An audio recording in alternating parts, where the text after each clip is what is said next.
Hey guys, what's up?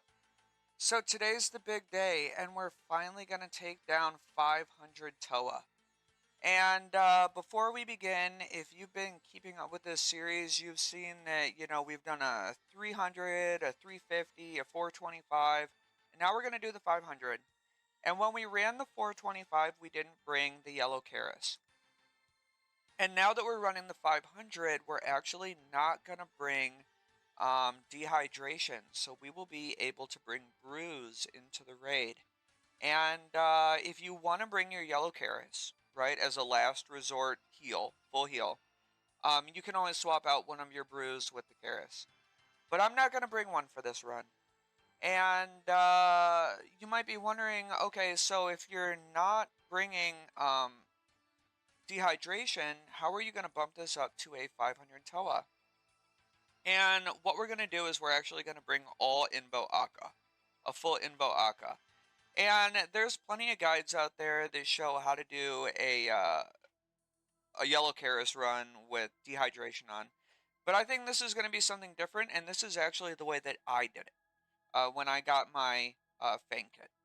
So we're going to do Akkha first. He's going to be the first room that we go into. And that's because he's probably the hardest room in the raid. He's the hardest thing to learn, and everything else will be exactly the same. We've already seen it before. My thought process to this is if we learn all Invo Akkha and we take him down right in the beginning, then the rest of the raid is pretty free as long as we just play well. We just need to play well after Akkha goes down, and we clutch out that win. And the benefit to this is that once we take Akkha down, we're going to get ambrosia, we're going to get more supplies, we're going to get salt, we're going to get everything. And we still have our brews to get us through the raid. So since we're doing Akkha first, I'll be bringing absolute max mage. I'm bringing my best mage gear, including the boots and the ring, and I'm even bringing my heart. And I do have a stamina for Akkha as well. And we're going to end up maging almost every room in this raid. We're going to mage the Croc, we're going to mage Akkha, we're going to mage Warden, and the only time that we're even going to use range gear is during P2 Warden, when he's weak to range. And since you always hit on P2 Warden anyway, accuracy isn't going to be a big deal. So we're just going to bring that 3-way range swap so we can bring as many supplies as possible. So why do we need so many supplies? Let's take a look at the invos. And here we go. So the reason we need so many supplies is because we're doing no help needed. And when we do no help needed, it means that the friendly ghosty is only going to give us one of each supply. So he'll give us like one brew and one restore. But he's also going to give us an ambrosia and a salt. So we're going to be really set when we make it to Wardens. We have Pathfinder on, which means that everything will start at level 2. And there's a good chance that both Croc and Kephri stay at level 3. But there's also a chance, RNG dependent, that one of them is level 4. And we're going to have to play that by ear and see what happens. But we might be dealing with a level 4 Kephri or Zebak. We do not, we're not, we are bringing overly draining, which means that we can't be using DDS special attacks during the core phase on Warden. So that's why I'm actually bringing a melee weapon. I'm bringing the Inquisitor's Mace, but I know it's expensive. You can just bring a Rapier or a Blade of Saildor. Those are both, they're just as strong for what we need them for. And if you don't have any of that, you can just bring a Blade Waker, but we need a hard-hitting 4-tick weapon for the core on Warden. Other than that, we're bringing all the Invos except for Medic, so no Medic. But we have a full Invo Croc, full Invo Akkha, full Invo Baba with Gap, and of course, full Invo Insanity Warden. And that's my thought process behind it all. That's these are the invos and the strategy we're going with. So let's pot up and let's send this bad boy.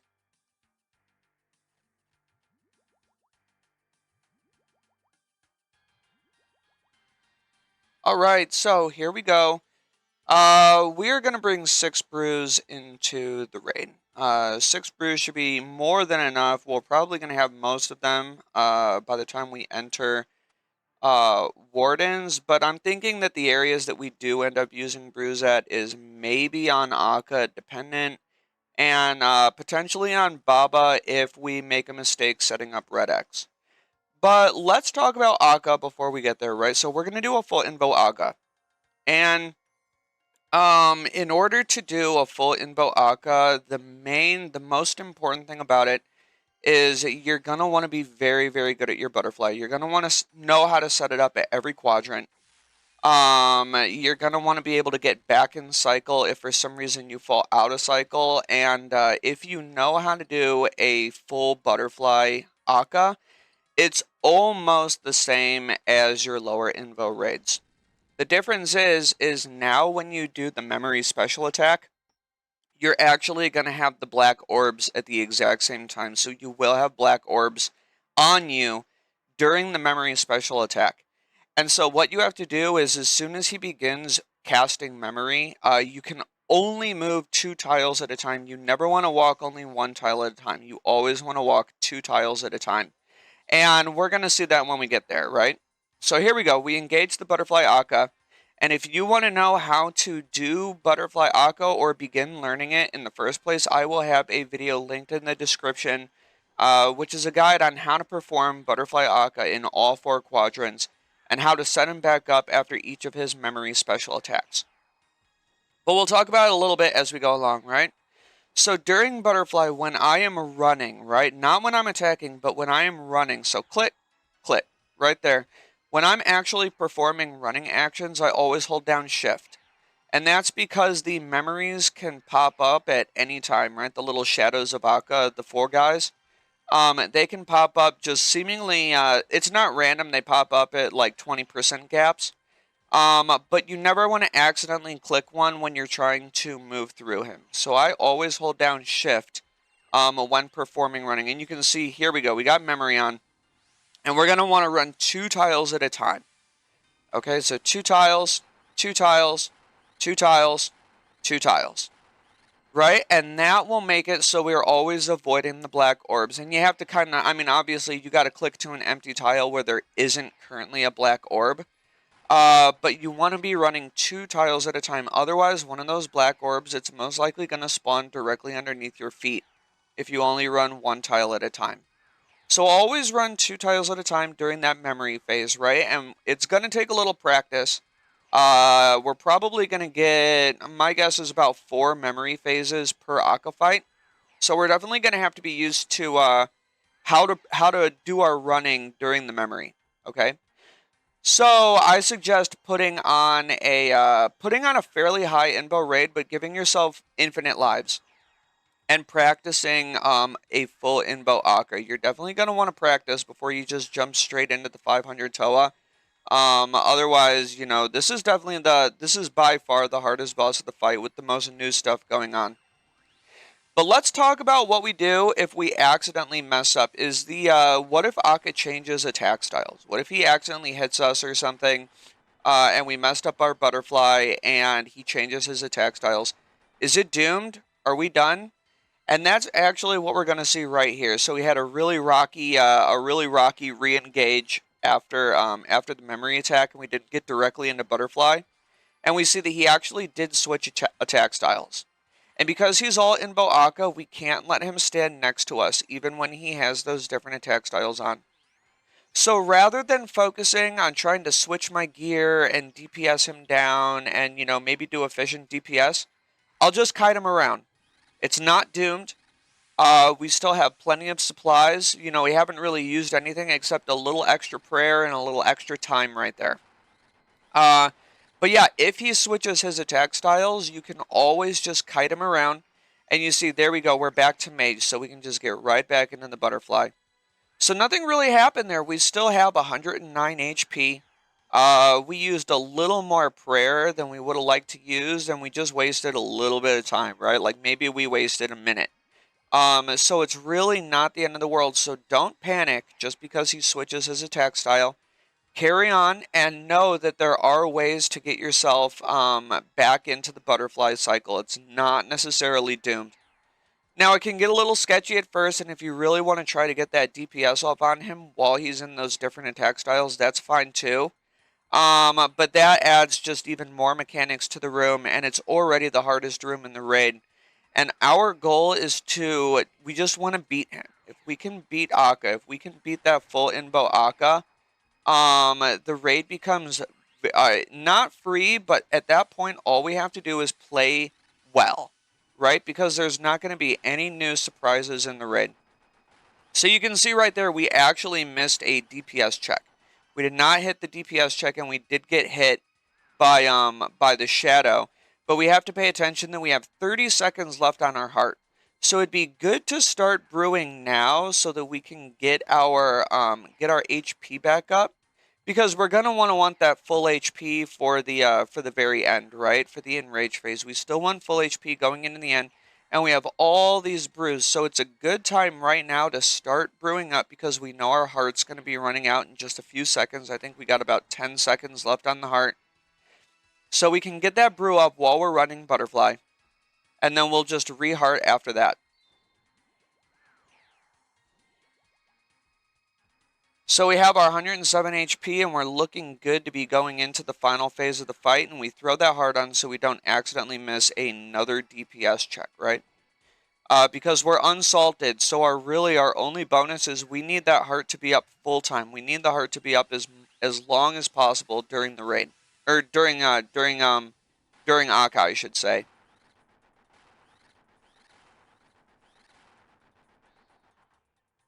So if you accidentally move one tile at a time, like you saw we did right there, just make sure you stay in tick, right? Just make sure you continue to move every single tick. And that way, if one spawns directly underneath you, you'll move right away. So just because you accidentally move one tile at a time, yeah, you're going to get an orb to spawn directly under you. But if you keep moving, you're not necessarily just going to take an immediate damage. There is like a 1 tick spawn time on those orbs that spawn under you during the black phase. So we're in the final part of Akkha, and at this point we can't just run blindly. Akkha just has way too much health at these 500 invos, and it's going to take quite a few hits for him to take us for us to take him down. So we need to be paying conscious effort, or conscious attention, I should say, to the little white orbs. Now, we did bring a super combat potion, and it's mostly for Kephri, but it's also for this end enrage Akkha, right? So this is also a point where we want to be using 1 dose of our super combat potion. And we want to be avoiding as many of these white orbs as possible. Now pay attention, I'm going to show you guys a trick right here. If you look at the field, if we pay attention to the Akkha field, we can see that there's always there's kind of like a gap between, like there's a big roaming gap where there's not as many white orbs as all the other quadrants, right? And it kind of moves around. This big gap of white orbs, it kind of moves around. And when you're in that area, see, we're in it right now. We're actually in that gap area right now, and now it's kind of moving around. So now we're still in it, kind of. So there's like this area, it's not necessarily a quadrant because it's constantly roaming, but there is an area of the field that has less white orbs than the other areas of the field. See, we're in it right now. We're actually in it right now.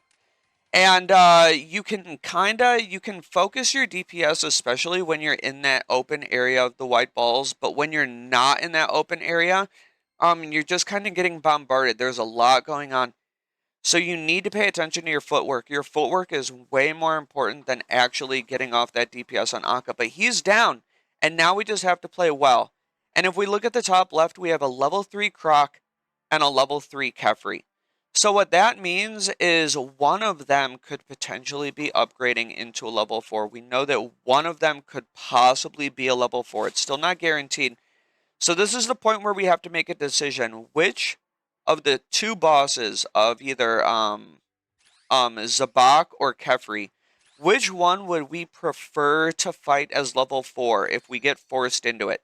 And personally, I would rather deal with a level 4 Croc. It's kind of personal preference. They're both difficult, right? A level 4 Croc or a level 4 Kephri, neither one of them is very fun to kill. But we can have a preference on which one we find easier, and in my opinion, I think a level 4 Croc I'd rather deal with than a level 4 Kephri. So I decided to go into Kephri second. And you know, on one hand, I have that super combat potion. I kind of brought it for Kephri. And so that's another kind of reason why I did decide to do Kephri second. But ultimately, it's about which one would you not want to fight level 4. If you're absolutely forced into fighting a level 4 boss, which one do you not want to fight? And save that one for, or well, do that one second, right? Do that one second. So as I was saying, I don't want to fight a level 4 Kephri, so I decided to go with him second. And if RNG dependent, I get stuck with that level 4 Croc, then we're just going to have to deal with it when we get there. But we're going into Kephri, and we have that super combat potion, and this is what it's for. So all of our remaining doses are for Kephri. We're not going to need it after this. So we used 1 dose at Akkha during the Enrage phase, and now we have 3 full doses of super combat potion for Kephri. And our goal here is the dung management. So in a 500 TOA, especially if we're fighting Kephri earlier on, our only DPS boost are those super combat potions. And we don't have the salt yet. We have it. We're killing him as second boss. We don't have that salt yet. So we need to have really good dung management. Otherwise, our playing field can really start to get overwhelmed by the mud. So what we need to do is the first thing is we need to absolutely block in. We need to trap the melee. We totally need to trap the melee. And at the same time, going in through phase 1 and phase 2, we need to have really good poop management, which means that we can't just necessarily corner camp the poop. We probably could, but things are going to get sketchy if we get lazy and do it that way. So there we go. We've set up our trap, and going forward, we need to make sure that he only poops on 1 tile at a time. For as long as possible, so that we don't get, we don't want to fill up our corner too soon, because there is a soft, there's like a soft DPS check on how many times he can throw the poo, before that corner gets full. So we're in that transition phase, and the transition phase is exactly the same as normal, right? Pray range, sip your Sandfuse serum so we're not getting poisoned, and just take down the bugs. So we'll take down the Ranger Bug with Melee, and we'll take down the Trapped Meleeer with our Mage. And nothing new really happens during these transition phases, especially in Transition Phase 1. But from now on, going forward, we need to pay attention to the poop management, and I'm going to show you how to stack it so that we can really delay as long as possible. So here we go. We run all the way to the perimeter right here, hugging that that first line that he threw, and you can see he only threw 1 tile of dung down there at the very eastern end, or I should say to the left of me, right? And we're going to want to run all the way down there every time he throws the dung at us. So we're waiting for the dung. We're consciously, like my mind is on when is he going to throw the dung, and here we go. And we throw it down here. And you can see that he's now thrown dung 2 times, and we haven't even started, you know, covering the corner yet. So this is good because it buys us more time for the ultimate DPS check, right? Because the big DPS check on Kephri is that he can fill the entire arena. And that's something that we cannot afford. We can't afford that to happen in these 500 runs. So here we go. We're going to throw this down as well. And you can see we have still not even began filling up the corner yet. So this dung management is going to become crucial when we get into these 500 raids. We need to at least throw, I've thrown 3 now, right? So I've had him throw it down there 3 times, and we still haven't began throwing in the corner yet. So let's see, at this point, we're pretty good. We've definitely done some pretty good dung management at this point, and he just threw it into the corner for his very first time. So at this point, since we didn't get a very smooth dung throw right there, but he's already halfway through his second phase. So we're good. So we can start just killing him like normal. So there's nothing left to worry about other than killing him like normal. So let me talk about one last thing, right? We brought a stamina potion into Akkha. We brought a stamina potion into Akkha, and we didn't use the entire thing. And if you actually look in the top right, I recently drank my last dose of stamina potion. I had 1 dose left. And I decided to use that at Kephri because this fight takes so long where if you're not doing like conscious walk management to save your stamina, your stamina can be running pretty low by the end of this fight. So if you're not doing conscious walk management, which honestly you probably should be doing, you should be trying to walk as often as possible during the main core phases of the fight. But if you're not, and you brought that stamina potion with you into Akkha, because we did Akkha room first, this is a great room to use that final dose if you still have one left. Because then you don't really need to worry about your walk management. At that point, you know, your stamina potion will just do its job, and our run energy should stay fully maxed out, or not maxed out, but it'll stay, you know, we're not going to have to worry about it hitting 0 and accidentally going into a walk phase. So you can see we're about to enter the third part of the fight, or I guess we're in the third part of the fight, but we're still dealing with the giant scarabs. And at this point, the fight is exactly as it is normal, right? So we just need to stay cool. He's not too fast. He's only level 3. There's nothing really special going on with him anymore. We've already done the, I guess I should say, the unique mechanics that we're going to have to do for a 500 Kephri, which really mostly just consisted of the dung management. And you can see we do still have super combat. So if we want to speed things up, we can use our super combat.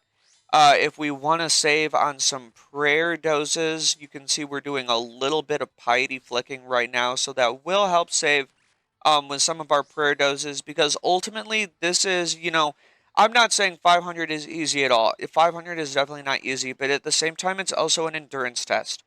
So while Inferno is mostly like a straight endurance test, how long can we make our supplies last in the Inferno? Can we make them last all 69 waves? While Inferno is more or less a pure endurance test, 500 TOA is definitely an endurance test as well. Because we only have a limited amount of supplies, and in my opinion, it's a little safer to not just camp your piety. If you camp your piety, you're going to be using a couple extra doses of your super restore, and those extra doses could be the difference at the very end of the raid, right? Those extra doses could be the difference between clutching out the kill or running out of supplies at the very end. So if you can find ways to save on your supplies throughout the raid, whether that be, you know, occasional prayer flicking when you feel comfortable doing so, or you know, letting your health get a little lower than you might feel comfortable, just if you think the boss is going to go down, so that you save 1 dose of restore, maybe 1 dose of brew or something. There are ways to save, you know, 1 dose here and there, and it's going to come in handy as the fight goes on. But so I guess we'll talk about that a little more, right? You can see our prayer is very low. Our prayer is down to about 10 prayer points left, a little less than 10 prayer points left. And Kephri is almost down. He's going into his very last phase of the fight. And at this point, I have 99 HP. And I also have a Blood Fury equipped, so I will get a little bit of minor healing off as well. So I'm not going to bother drinking another dose of Super Restore. I'm just going to take him down slowly, even if my piety goes off. I could sip another dose of Super Combat Potion if I wanted to. But at this point, I'm not too worried about dying as long as I don't get hit by one of Kephri's bombs. And, you know, we deal with that the entire fight anyway. So getting hit with a Kephri bomb really isn't a high stress thing. It's just part of the basic mechanics of the fight. So we'll leave our prayer off and we'll just take down Kephri like normal. And if we get really bad RNG and his little bug, the little range bug does do a little too much chip damage on us, we could always potentially drink 1 more dose of restore. But we're not even wearing max melee right now, right? We don't have our boots. We're only wearing a Blood Fury. We're not wearing a helmet. So, like, our DPS is already, like, our melee DPS is already kind of subpar.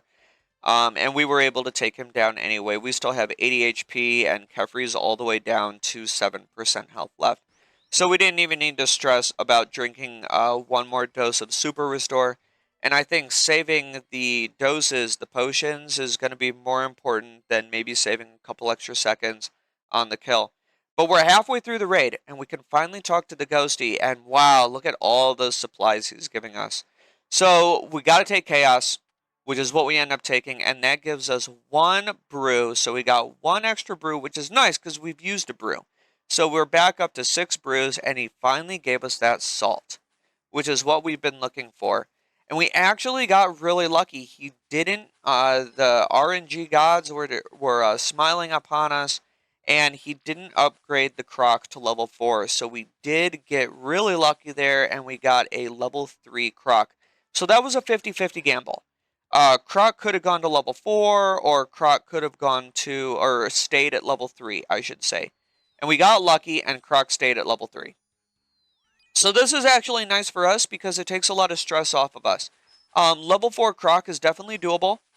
There's nothing wrong, I guess, with taking a level 4 Croc, and sometimes you're just going to get forced into it. Sometimes you are going to have to take either a level 4 Croc or a level 4 Kephri, and it's completely RNG dependent. But we got lucky on this run, and we didn't get stuck with that level 4. So it's nice. And this is the boss where we will be using our first salt dose.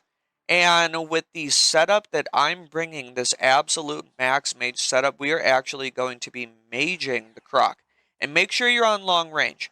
Because if you're not on long range, you risk, T-Bow's always long range. T-Bow's always a 10 tile range. But Shadow is only 10 tile range when you're actually on the long range option. And I have those tiles marked down there. Those 3 tiles, those are my long range tiles. So I know how far back I can stand when doing the tidal wave special attack. And that way I don't accidentally get dragged in. I don't want to accidentally click the boss trying to keep my DPS high. And get dragged into a potential tidal wave. That would be devastating. But yeah, magic actually, depending on how much magic attack bonus you have, and we're an absolute max mage, so it doesn't get better than this. You can actually hit really hard on the Croc. You can see our DPS on the Croc is actually doing really well. We've been in here for about a minute, maybe even less than a minute. We've been in here for about a minute, and our DPS is absolutely awesome. So you don't necessarily need to range the boss. Zebak doesn't necessarily need to be ranged. You can kill him with mage. And this is another reason why that T-bow, it's really not super duper necessary for these high in bow raids. You do not necessarily need the T-bow. We probably could have got away with this with just a Bofa. I think we probably, in hindsight, could have done this raid with just a Bofa, because the only time we're actually going to be using our range gear, as I said earlier, is when we're fighting that phase 2 Warden. And you can see right here, we did get unlucky. So while RNG smiled on us with only a level 3 Croc, we got really unlucky, and he spawned the little blood spawns during the roar attack. And that actually kind of threw me off my game. I wasn't expecting that. It doesn't happen often. But that's RNG as well. It depends on how hard are you hitting and when is he actually going to spawn those blood spawns. So take note that he could absolutely be spawning those bloods during the roar attack. And that might be something to pay attention to. And that's something that caught me off guard. That personally, that kind of flustered me a little bit, and I did got caught off guard.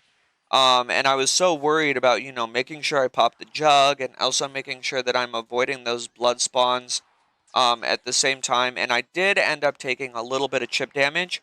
So this gives you one of those choices, right? Do you want to brew? We have 78 HP right now. Is it worth brewing? Is it worth using a dose or two of brew to get ourselves back up into a safe zone? Or are we confident in our abilities where we just want to take down the Croc? It's only minor chip damage, so we shouldn't be too worried about, getting chipped down. That isn't necessarily our concern, but if we want to play it safe, if we want to have slightly higher HP, there's no real harm in that. So it's up to you. It depends on what you feel comfortable with. Now, another thing I should point out that we have been doing throughout this fight is similar to Kephri. We have been doing some augury prayer flicking. We've been doing a little bit of augury flicking, and really that's just to save on our supplies. Because if I can save a dose or two of supplies throughout the fight, it's just going to give me that many more doses that I can bring with me potentially into Wardens. And I want to have as many supplies as possible when I go into Wardens, and that's speaking for both my brews and my super restores. But when we get into the final enrage phase of the fight, it's fine at this point if we want to just camp augury, unless you're really trying to be conservative and save that one last dose, right? If you're trying to save me, because we're all the way down to 15 prayer. You can see that we are down to 15 prayer. And at this point, you know, if we're not hitting very hard, augury flicking could be the difference between saving one last dose of prayer or having to drink. And we're down to 4 prayer points, and I'm getting a little worried. I'm getting a little worried that my DPS isn't going to do what it needs to do. So I do drink that one last dose of Super Restore at the exact second that he goes down. And so that was kind of a waste of a dose, which is actually too bad. It was something I was trying to avoid throughout that fight, and ended up panic drinking as well. But sometimes you got to do what you got to do, because it's way more important to actually beat the raid than it is to, you know, maybe use one dose. So don't worry about drinking one dose just in case. You know, it's definitely more important to actually beat the boss and make it further into the raid than it is to save maybe one potential dose. But you can see we're actually going into the monkey room right now, and we have a ton of supplies. And contrary to popular demand, we are bringing ancients. We have ancients, and we brought them for the monkey room. Not just because it's going to help us take down those giant clusters of melee monkeys, but because it's going to act as a last resort heal.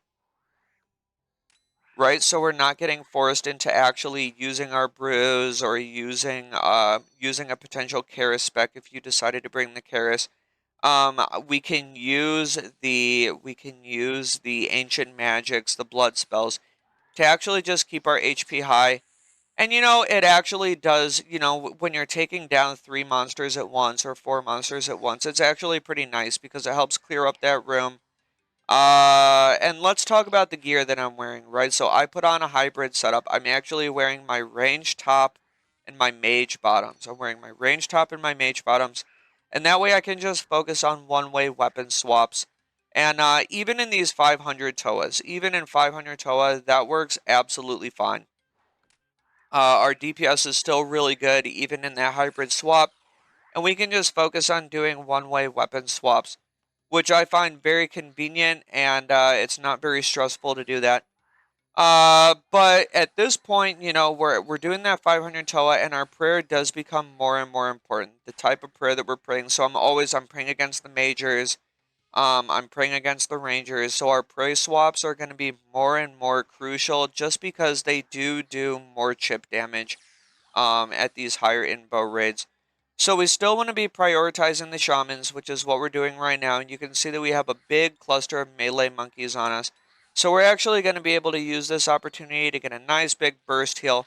And boom, we're back up to 99 HP. And we took down like, oh my god, we just took down like 5 or 6 monkeys at a time right there, which was really nice. So personally, I mean, yeah, I like I like using ancients. I think ancients is actually really nice. And you can see right there that they can definitely do significant chip damage. They just got us all the way down to 70 health in more or less a single tick. But luckily, here we go. We got that Ancients, and boom, we're back up to 81 HP. And we can do it again, right? And we're back up to 84 HP. So the Ancients are really nice because they're going to help with that chip damage. Right? And these Shamans are just spawning. It's more or less heal fodder. Right? So the Shamans are actually, they're kind of beneficial. If anything, I can use this as a heal, and boom, we're back up to 96 HP. Now we're back up to 99 HP. And we're getting close to the end of the monkey room. I think this is, we maybe have another wave or two, but we're getting very close to the end. And our HP is completely maxed out. We have 99 HP, and we didn't use any supplies in this room. Right, so Ancients still helps. Ancients is still very useful, even in these high invo raids. And we're going into Baba. Now, Baba should be a 0 supply room, ideally, and that's assuming that we get very smooth 3 rounds of Red X. So we're going to want to try to get those 3 rounds of Red X, and our goal is to do a full Red X Baba. And once we get the Red X set, we can even take our prayer off, and we should be using 0 supplies in this room in an ideal perfect world situation.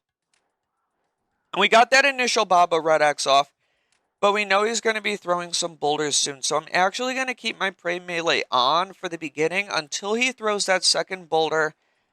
just to make sure that I do my transition smoothly. And once I get the back set into a red X, so here we go, we're setting up that red X, and then boom, and we are back into it.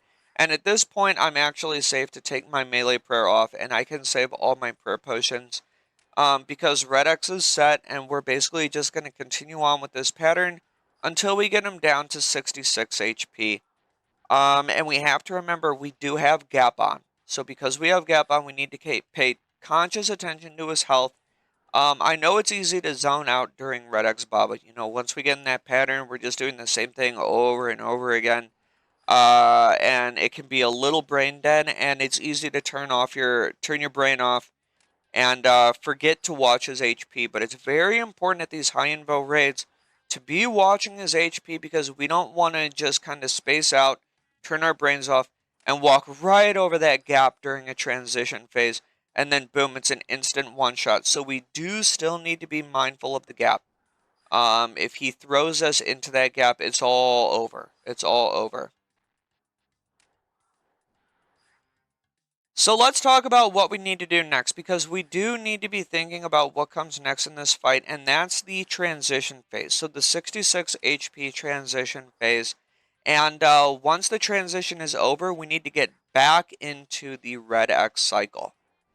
And that can be a little tricky. You know, you either get really right back into it, you get immediately back into it, and it's smooth sailing for phase 2 of the fight, or things don't go so smooth, and then we need to actually force him into a red X. So we got to be thinking about it, right? Because to get him into it immediately, it definitely requires a set of steps. And I will have my red X guide linked in the description below. So if you want to see how to get Baba into that red X cycle immediately, I'm going to have a video linked in the description. But you can see we just put him past 66% health, and at this point we're in the boulder transition. And we're not going to be doing a boulder skip, and we talk about this in my Red X guide that I'll have linked in the description below, but we'll be performing Red X always at the bottom of the arena. We're always going to be performing our Red X at the bottom of the arena, because there's a way to set it up pretty much 100% of the time, or I should say most of the time, because sometimes you get a weird boulder and you have to do something fancy. But let's see, we'll get him set up right here. So we hit him, out, in, and boom, the Red X is set. So we can set up that Red X Baba if we do our transition pretty smoothly. We got to be watching where the boulder falls. We have to be conscious that he's not going to actually throw a boulder directly on our head. But there we go. We had a really smooth transition into phase 2 Red X Baba. And at this point, yeah, we can take our prayer back off. So we have 50 prayer points left. We still have half of our prayer. And our HP is completely full. We even still have some of that salt from Zebak. So we've even carried some of our salt dose with us, and this is great because, you know, we're doing it, it's as if we're basically salted for Baba. It's as if we're salted for Baba, but we're not going to turn our piety on, because I would rather be saving my prayer restore doses for Wardens than I would be for maybe saving an extra maybe a minute at Baba. I don't really care about that minute. I care about beating the raid and getting my Fang Kit. Right? So if I have to spend an extra minute or maybe 2 minutes at Baba or something or whatever, I'll just keep my prayer off. It doesn't really bother me too much. I would rather clutch out the kill than save a few seconds or maybe a minute here or there. But let's pay attention, right? So we have Baba down to about 45% health, and we know that gap is on. And we're very close to the gap. You can actually see that every time we perform a red X, we actually step directly in front of the gap. And we're in a very dangerous zone right now. Because if we transition him and we're not paying attention, we do like one extra red X click, we're going to walk ourselves right over that gap at the exact same time that he jumps up and kind of knocks us back, and we could be thrown right into that gap, so we cannot let that happen. So he's at 37 HP, 36% HP, and at this point we need to be watching his HP because we don't want to accidentally do one more round of Red X.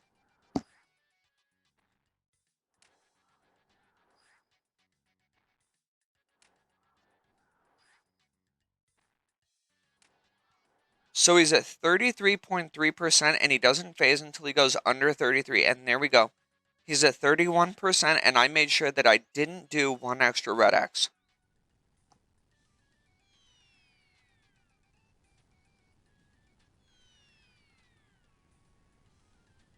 So we are focusing, we're thinking consciously about setting up that third round of Red X, because if we can get this third round set up, Baba is basically done. The fight will more or less be over once we get into the final third Red X pattern. So here we go. We got our melee prey on, and we'll even throw on Piety, because if we can get this Red X set up, the fight's basically over, and he threw a boulder on our head, and we need to get that Red X set up, and things are going poorly. I panicked a little bit. I didn't get that Red X set up, and at this point, we need to be worried about he could throw a boulder on us. So here we go. He's got a boulder on us. So we got to keep our head together. He's got a boulder. He's got a monkey out there. And this is the point where our Baba did not go smooth. We did not have a third phase 3 immediate transition into Red X. And we need to get him set back up. We need to actually get a Red X Baba set up. We need to force him into it. So here we go. We'll try to force him into it. And we ended up getting on the wrong side of the Red X again. So we still don't have that Red X Baba. We really need to be paying attention and getting him into the Red X. And here we go. Dodge that boulder. And we'll do it right now. We'll force him into the Red X. So we got to keep our heads on, right? If we have a poor transition like that, you can see that was a point where I definitely wasted brew. I had my prayer melee on. And these 500 Babas, they hit like an absolute trek, and I totally wasted 2 brews there. So if we don't have a smooth transition into the Red X, we need to get him back into a Red X cycle. And if we're doing this method, right, where we're not using dehydration, that is a point where we're definitely going to want to be healing.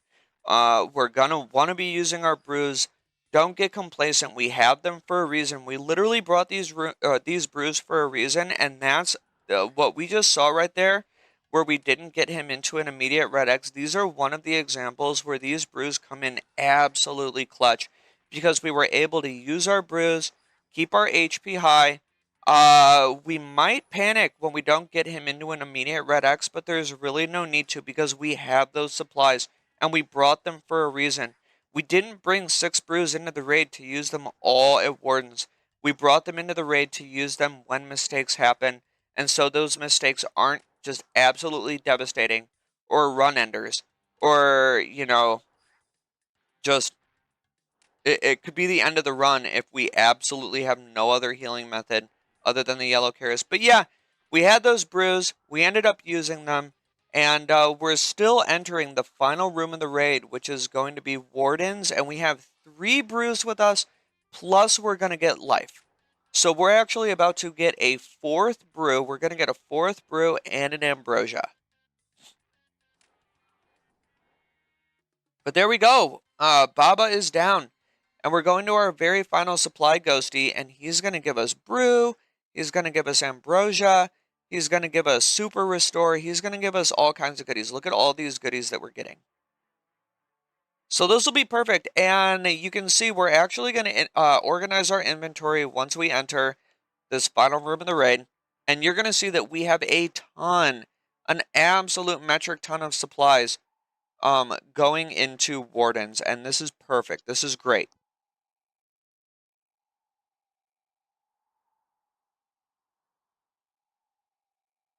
So we're organizing our inventory, and we have, like I said, we have a 3-way range swap T-bow, which is what we're going to be using during phase 2 Warden during his, when he's weak to range. And we have a ton of brew. We got that ambrosia, 2 full doses of ambrosia, and we even have a salt. We saved our last dose salt all for this. And we're going to be starting with Prey Mage on. We're going to be doing Prey Mage. I'm sorry, we're going to be starting with our mage gear on. We are going to be using our mage gear for as much of this fight as possible, including phase 1. So here we go. We're getting mentally prepared, and we're going to click that salt and send it. Alrighty, here we go. And what I'm going to do is I'm going to soak to 66 HP. This is how I always begin my initial engage into the Wardens, and we will absorb down to 66 HP. And then phase 1 is exactly the same as it always is.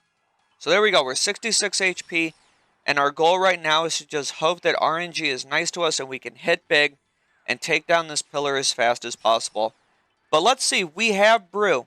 And this is what we'll be using the brew for. The brew that we have left is going to be used for Phase 1 and Phase 2 Warden. Phase 1, we're going to keep our health as high as possible so we can make it through these giant wombo hits. And Phase 2, we're going to be using our brew to deal with the chip damage. So I'm no longer worried about my supplies. This is the point of the fight where all the brew is for. This is where every brew that I have left over, I've been saving it for this moment. And we're finally happy to start using it. And because we had that heart, as we're brewing down, we don't even have to wait for our salt to re-up itself. We can actually use our heart to help with all the stats that we've been brewing down. But here we go. We're finishing up Phase 1 Warden, and we have used about half of our brews. But this is what they were for, guys. This is literally what they were for. Mistakes, Phase 1 Warden, and Phase 2 Warden. And we're entering Phase 2 Warden, and we still have 2.5 brews left. And we'll be using those to deal with chip damage as the fight goes on. And we're going to be fighting Phase 2 Warden exactly the same as we always do, right? So we're just going to stand on our safe tile right here. The tile that I'm standing on is always my DPS tile. And we're just going to be dealing with special attacks as they come. If we get one of the laser special attacks or the windmill, that's what that little blue tile down to the bottom left of me is for. I can use that one tile to strafe back and forth, dealing with either the windmill special attack or the laser special attack. But here we go. We got our melee gear, and this is what it was for. This is why we brought either the Inquisitor's Mace or the Blade of Saildor, or maybe we brought our Rapier or our Void Waker. But this is what it was for. So we cannot be using DDS special attacks with the invos that we chose. So we want a hard-hitting 4-tick melee weapon. And here we go. We finally bust out that range gear for the very first time in the raid. And you can see, even with just a 3-way range swap, this is a 3-way range swap, a weapon, our torso, and our legs. And you can see that we are absolutely hitting like a truck. Range accuracy is not what's going to be holding us back. We just want to be able to hit high. And you can see we're still hitting 40s on this bad boy. And there we go. We can strafe for the windmill attack. And now we get our melee gear back on. And you can see we're down to 57 HP. So if this is the point where we're going to want to start using those brews as soon as he comes out of his core attack. And we do have the Scarab as well. So we can use that to be getting our prayer back up as well. So as soon as this core attack, as soon as the core goes away, we're going to start using those last bit of brews and get our HP up. And you can see that we have 4 minutes left on our salt. So this is the point where we're going to want to be using all of our brews. We want to use our brews before that salt goes down. Because once the salt disappears, once our salt has completely run dry, we do not want to be brewing down. We want to keep that extra salt after the timer runs out. At that point, we either want to be using only the Yellow Keris or the Ambrosia that we have as a method of healing, because we don't want to accidentally brew down and use that DPS boost that we're hoping to carry with us for the remainder of the fight. So you can see right here that this is most likely going to be a 4-down Warden. This will be a 4-down Warden. And during this 4th down is our last opportunity to be drinking brews. So once we enter Phase 3, we do not want to be drinking brews at all. We basically want it to be as 0 damage as possible once we enter into Phase 3. And our only source of healing at that point will be Ambrosia, because well, first of all, we're not going to have brew to use. But second of all, we're going to refuse to actually brew down our salt dose, which is what we've been talking about. So this is our opportunity. This is the last chance to use our brew, and we're going to want to use all of it to keep our HP as high as possible going into Phase 3 of the fight, because once we enter Phase 3, it's ideally a 0 damage fight. So he's very low HP going into the core. So we're going to want to use this point to get our HP and our inventory as organized and full as possible. So he's only got 900 health, and we're not worried about a DPS check. So at this point, we're going to be using our brew and get ourselves completely overbrewed, get our stats up, and get our inventory into a point where we like it, because this is going to be the very end of the fight, and we are going to be camping our mage gear and just using that melee weapon for the skull phase. And we're going into phase 3 insanity wardens, and this is it. We have 114 health, and we need to make that 114 health last us as absolutely long as possible, because every time we take an accidental hit, that's either we're getting closer and closer to risking a potential one-shot from a really bad mistake, or we're going to need to use one of our ambrosia doses.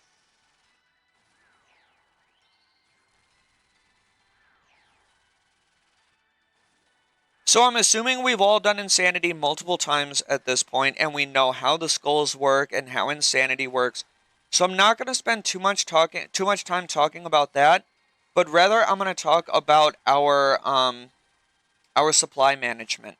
And what we have at this point, looking at our inventory, is we have a lot of Super Restore, we have an Ambrosia, and if you decided to bring your Yellow Keris, you have your Yellow Keris as well, so that could be used as a last resort heal. But you have to remember that with the setup that we're bringing, with the setup that I brought for the absolute max mage DPS bonus, we don't have a light bearer. And with the invos we took, we also don't have, we can't just be using special attacks, because every special attack we use will use 100% of our special attack bar. So the most we're going to get in a phase 3 Warden with the invos that we decided to bring is 1 Keris heal. So we have 1 last resort backup Keris heal if you decided to bring the Keris. Now, I didn't bring the Keris, right? Because I thought the brew would be able to last me for the entire run. I didn't bring the Keris. But if you decided to bring the Keris with the invos that we are bringing into this run, you'll probably only get 1 good heal off with it. So you need to be able to make it last. And ideally, you know, because the insanity phase, the enrage phase is going to be where it starts to get really flustering, right?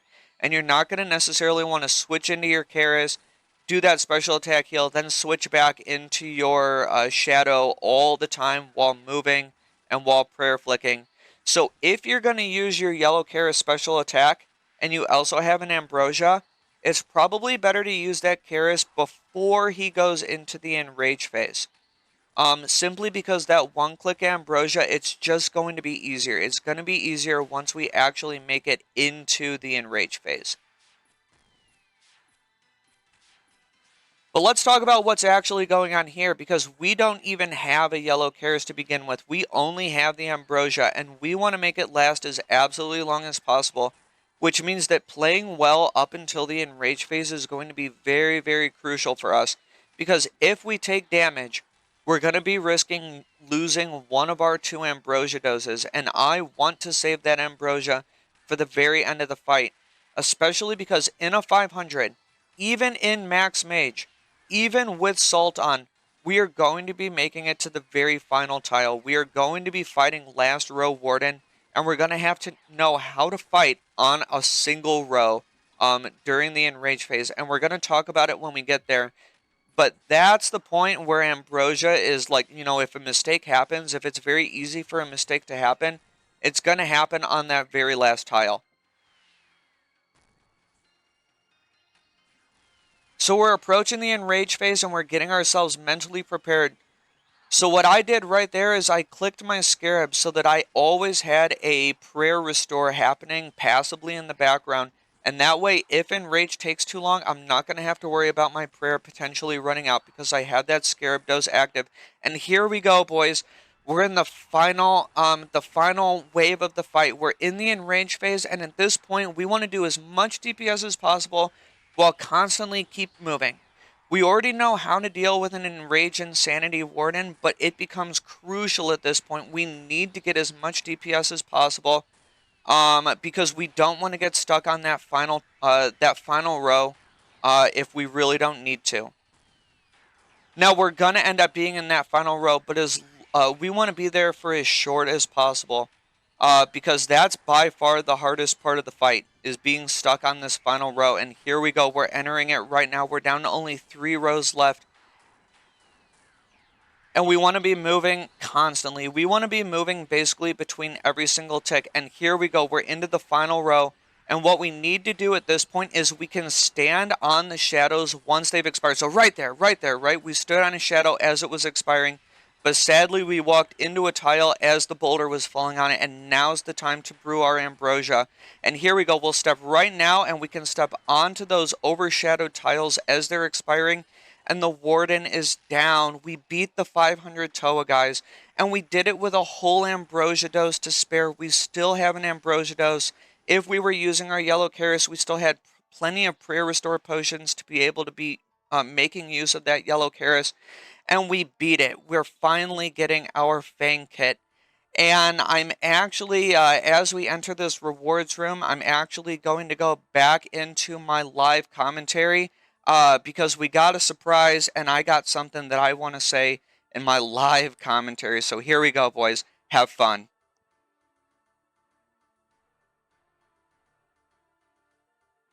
Perp, guys, perp. Oh my god, this is the first time I've ever gotten a purple making a guide. Wow, so exciting. What could it be? Probably a ring. Probably a ring. Alright, let's check it out. Let's get this perp. Ooh, rewarded. Rewarded. What's it gonna be? Come on.